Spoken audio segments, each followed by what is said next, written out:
So hello everybody, my name is Neelu Chowdhury in London with Lee Kant and Chris Coverdale. I cannot give enough introduction justifies Chris Coverdale, so I'm going to ask him to give us an introduction, give us updates on his work that's been going on for a very, very long time.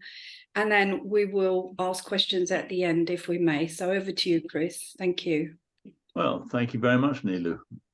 Very briefly, my background was in organization development as a consultant for 25 years, and I ran a large business, international business in that area. I lost that and another business to fraud and started investigating fraud in 1998.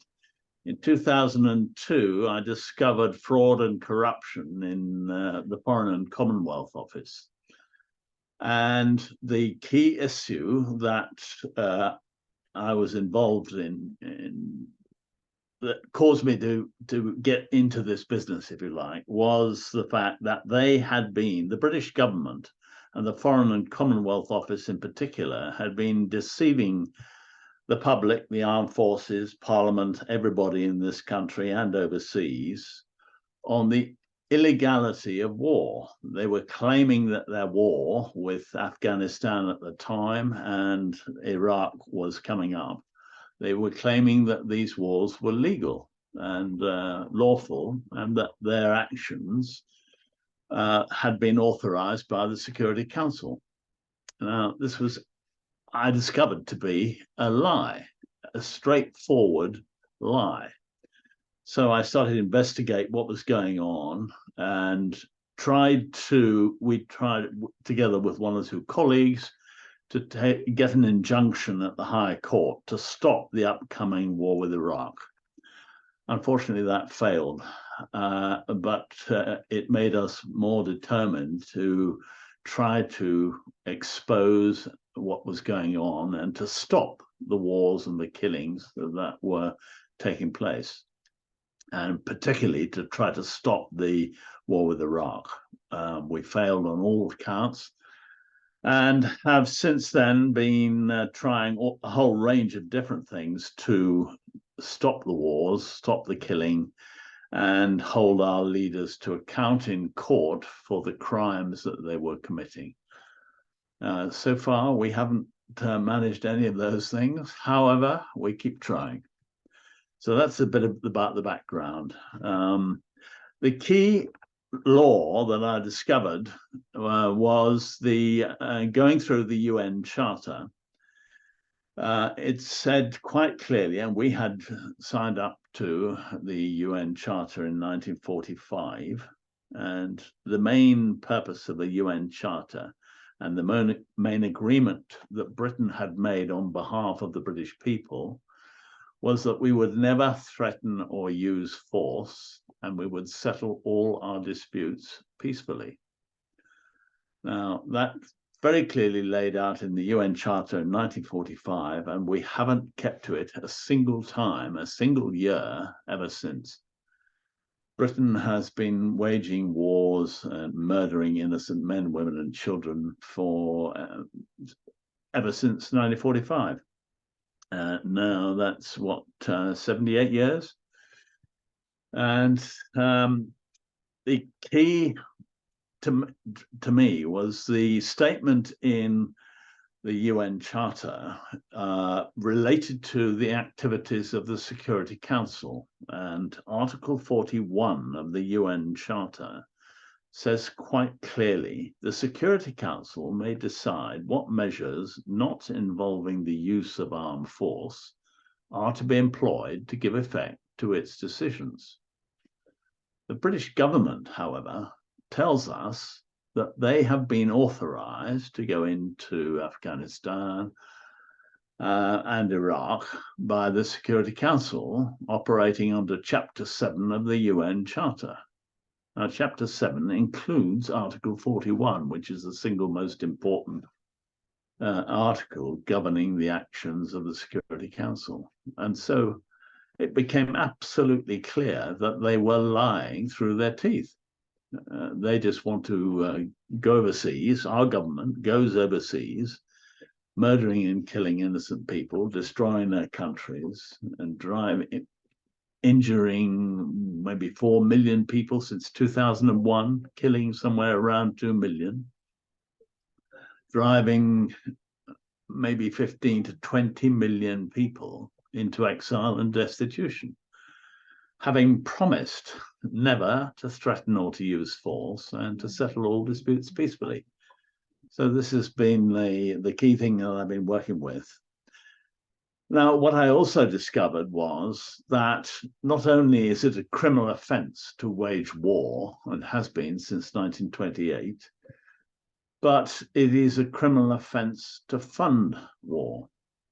And two particular statutes in Great Britain, I shouldn't use the word great, there's nothing great about Britain, in Britain, are the International Criminal Court Act of 2001 and the Terrorism Act of 2000.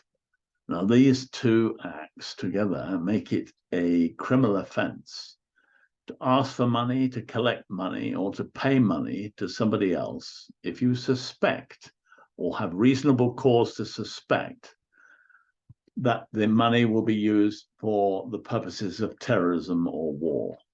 The underpinning law is that it is a criminal offence to hand money to anybody else if you suspect that some of it may be used for a criminal purpose. That's the common law crime that is all over the world, actually, certainly all common law countries. So, having discovered the Terrorism Act 2000, I see you've got it there on the screen. Section 17 says quite clearly, a person commits an offence if he enters into or becomes concerned in an arrangement as a result of which money or other property is made available or is to be made available to another, and he knows or has reasonable cause to suspect that it will or may be used for the purposes of terrorism. Just above that, in section 1, defines terrorism as the use of firearms or explosives endangering life for a political or ideological cause. Now, that's quite clear, and it made it quite clear to me that every time I paid tax, I would be committing a serious criminal offence. Now, this has been confirmed by the Supreme Court ruling in a case, Regina versus Gould. In that case, the law lords made it quite clear that it applied to the quasi-military and military activities of the British government. And so there is absolutely no answer to the question, when is it a crime? Sorry, there is no, completely clearly laid out, it is a criminal offence to hand over money to the British government if you know or suspect that the money will be used for a criminal purpose. And it is often used for criminal purposes. It is always used for criminal. 10% of all our taxes go into what's called a consolidated fund, and out of that to the Ministry of Defence. And they use that money for buying weapons and training troops to attack and kill innocent men, women, and children overseas. So, now that's the Court of Appeal document you've got up there rather than the Supreme Court document, but not to worry. So that gives you a quick rundown on what I've been doing, and ever since 2003 I have refused to pay tax on the grounds that it is a criminal offence and I would be aiding and abetting mass murder, crimes against humanity, and genocide if I paid tax. And I've been trying to persuade other people to do this. Now, unfortunately, the courts in this country are so corrupt that they pay no attention to the world's most important laws. And they have been supporting the British government for 75 years in its wars, war crimes, and crimes against humanity and genocide of, I think we have been to war 83 times since 1945. I discovered recently, I thought it was only 28 wars, but I was put right. And in fact, we've been overseas killing men, women, and children 83 times since 1945. That's horrendous. So what I decided to do was to, let me just say, I was sent to prison in 2013, 2014, and 2015. Or was it 14, 15, and 16? Yes, I think it was. For non-payment of council tax, because I had been refusing to pay council tax since 2003. I therefore thought I must take a different approach. This is not working. I don't like being sent to prison, even though I'm trying to uphold and enforce the law. But they pay no attention to that. So I decided at that time to look for another way in which I could withhold the money from the government. Now, because of my past experience, I was aware that there are systems in place in this country that enable the top 50,000 people to hide their taxes from the taxman and put them in trusts in overseas territories, tax havens, they're often called. And this trust system enables the owner of the money, who would be taxed on it in this country, to give the money to somebody else, to a trustee, to hold for the beneficiaries of the trust. And that enables them to avoid paying tax. So I thought, well, we can use that system for ourselves, for all the ordinary people in this country, to avoid paying tax, and particularly to avoid the government using it for criminal purposes.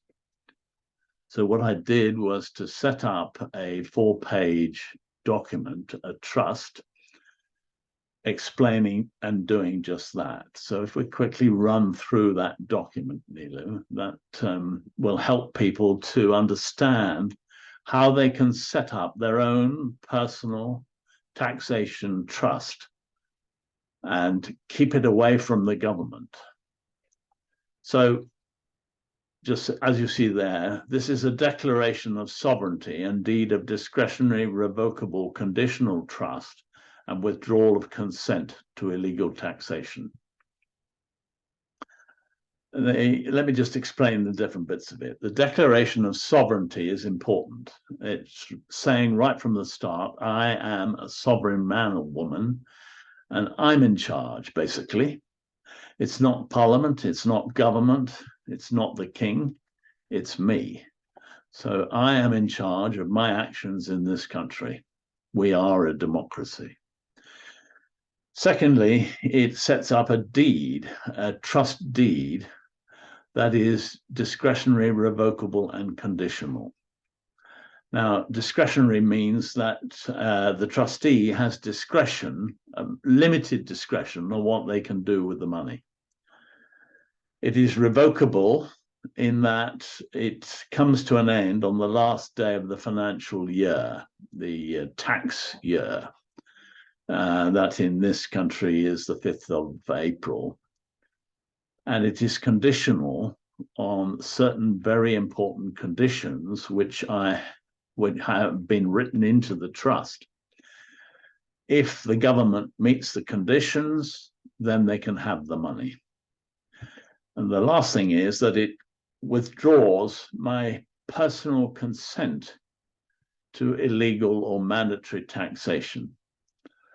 And it's really saying that from now on, I do not consent to any of my taxes being used for an illegal or criminal purpose.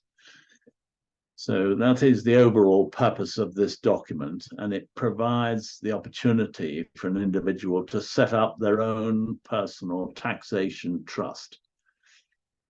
So it comes in various sections. The initial ones are to just laying out that this applies to all taxes in that paragraph number 1. I'm saying I will pay whatever the tax bill is in favour of Parliament, the government, the United Kingdom, the UK public authorities and or institutions, Her Majesty's Revenue and Customs, the DVLA, and my local council. I fill in there the local council that I am living in their area. Corporate bodies and or businesses and or individuals acting as agents of Her Majesty's government. These people are jointly and severally known as the primary beneficiary. So what I'm doing is saying, for example, I am not going to pay £2,000 in council tax, so I fill in £2,000 and I fill in Hastings Borough Council in the 3rd line. So that means that I'm happy to pay it, providing they meet the conditions of the trusts. So in the last 3 lines there, it says, and as trustee will hold said payments in whole or in part, together with a promissory note for the balance on discretionary, conditional, revocable trust for the primary beneficiary until the last day of the financial year. So there, by doing that and filling in the rest of the form and signing it, you are setting up your own personal trust. It's based on the very important laws. Can we move to now? That's it, number 3. These on the next 2 pages are the laws that have been broken by the British government, on which I am saying I must have all of these laws upheld by the government before they can get hold of my money, my taxes. So as you can see there, number 2.3 is the United Nations Charter purpose. All members shall settle their international disputes by peaceful means in such a manner that international peace, security, and justice are not endangered. Now, there are 195 nations that are signed up to that statement. And unfortunately, there are half a dozen of the very largest nations who pay no attention to it at all. And they ignore it completely.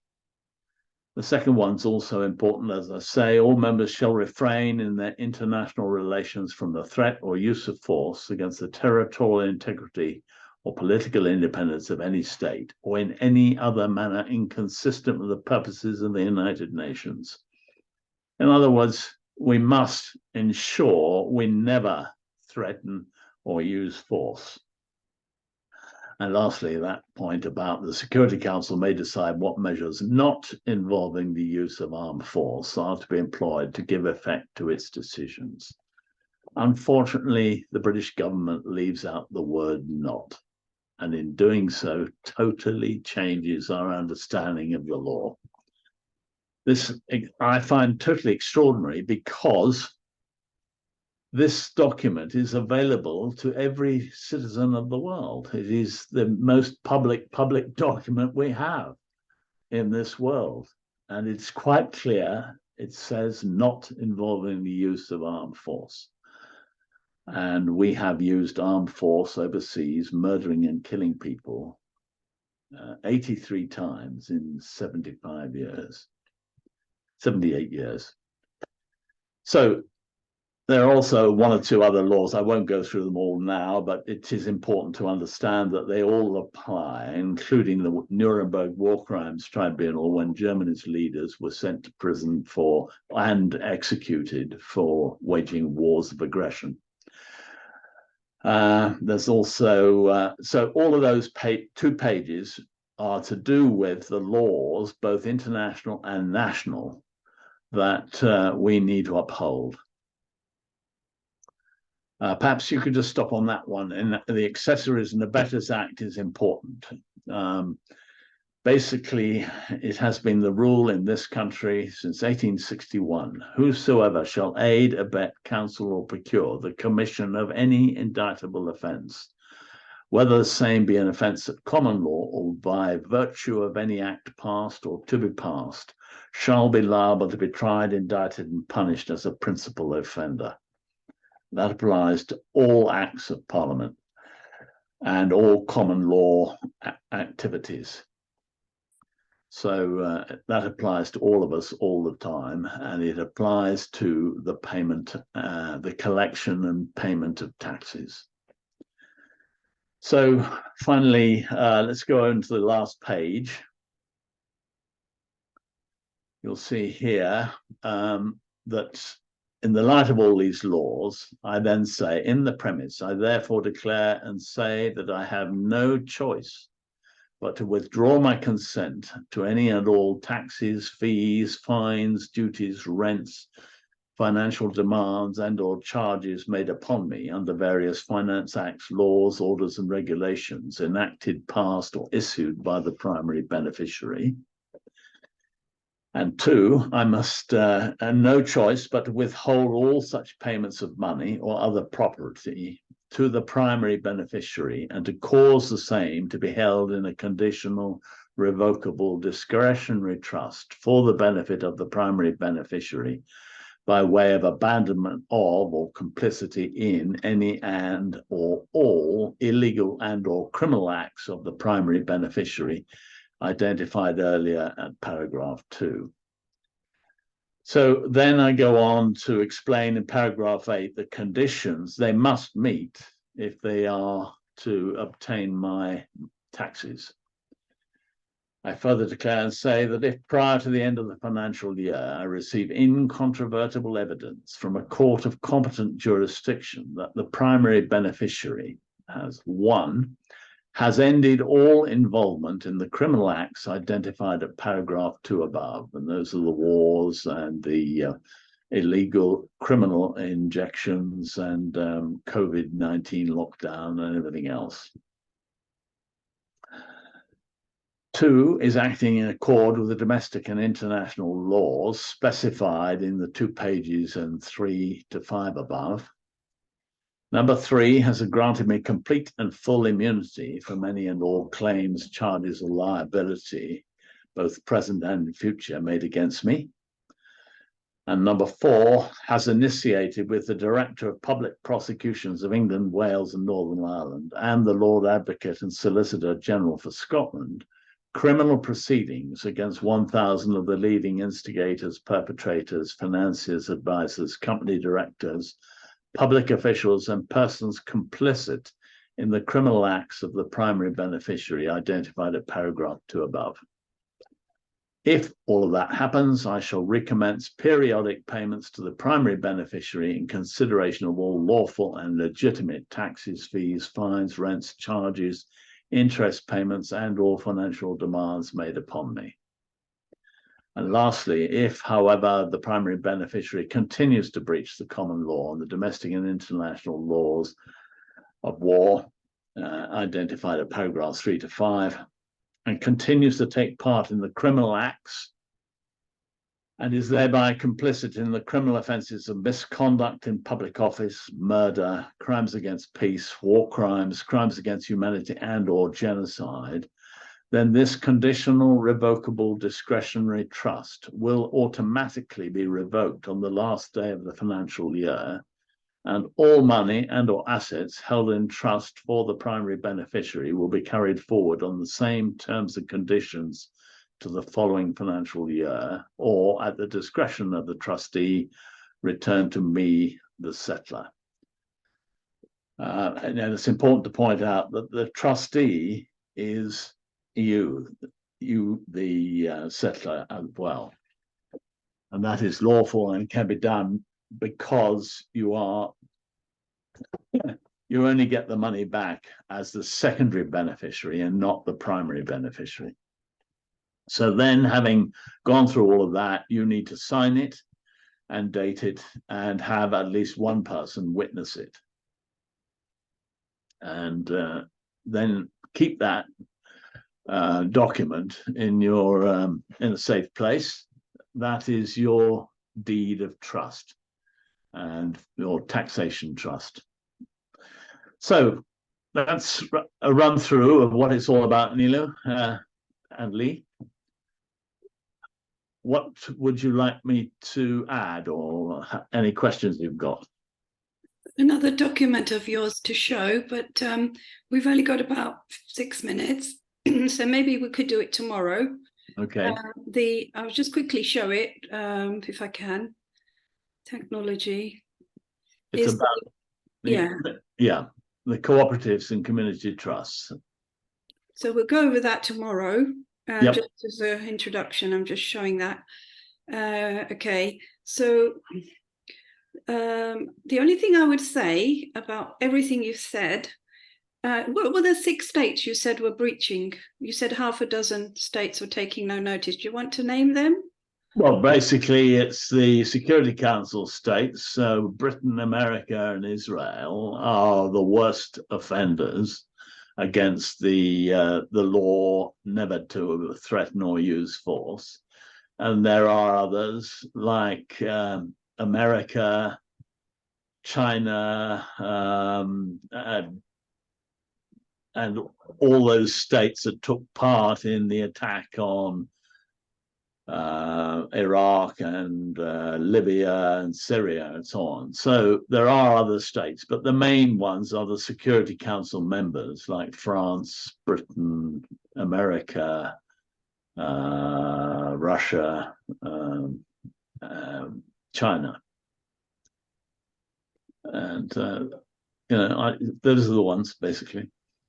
Okay, those are the only questions I had. The only other point I want to make is that when the United Nations was set up, yep, it was a mandate for the International Court of Justice to ensure the peace and the prosperity and all of this. That I don't know how the International Criminal Court hijacked that remit from the UN. No, it hasn't hijacked it at all. It's a different issue. So I need to be clear. The International Court of Justice can take action against countries or states, but not against individuals. The International Criminal Court in The Hague is specifically set up to take action against the individual perpetrators of these wars and criminal offenses. And they have 6 crimes under their jurisdiction.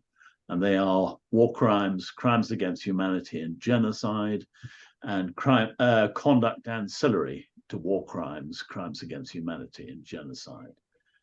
They've added a 7th and 8th, and that is aggression, the crime of aggression, and conduct ancillary to a crime of aggression.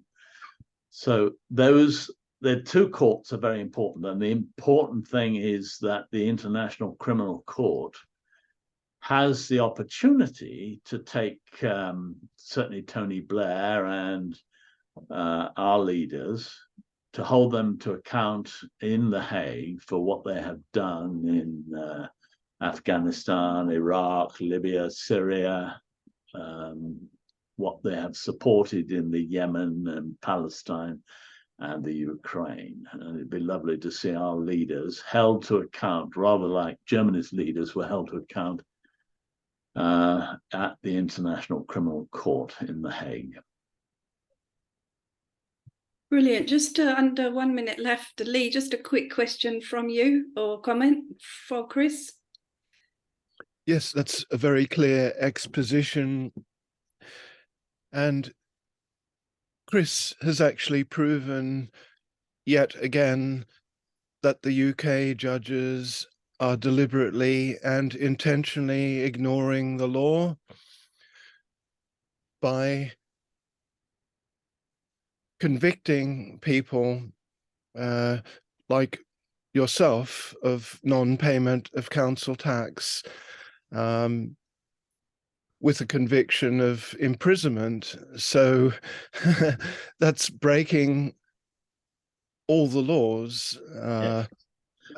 And secondly, the Kellogg-Briand Treaty of 1928, that still is in effect an international law. There was no repealing or No, correct. a nullification. Therefore, the UN Charter and all the UN nations are duty bound to follow and respect that law, that treaty that they signed back in 1928.